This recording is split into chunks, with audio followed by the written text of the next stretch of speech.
Embrace off-grid green living with the best-selling classic guide to a more sustainable way of life from the father of self-sufficiency.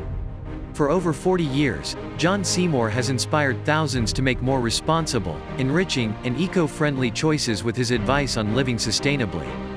The Self-Sufficient Life and How to Live It offers step-by-step instructions on everything from chopping trees to harnessing solar power. From growing fruit and vegetables, and preserving and pickling your harvest, to baking bread, brewing beer, and making cheese.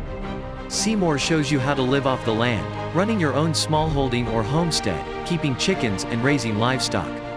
In a world of mass production, intensive farming, and food miles, Seymour's words offer an alternative, a celebration of the joy of investing time, labor, and love into the things we need.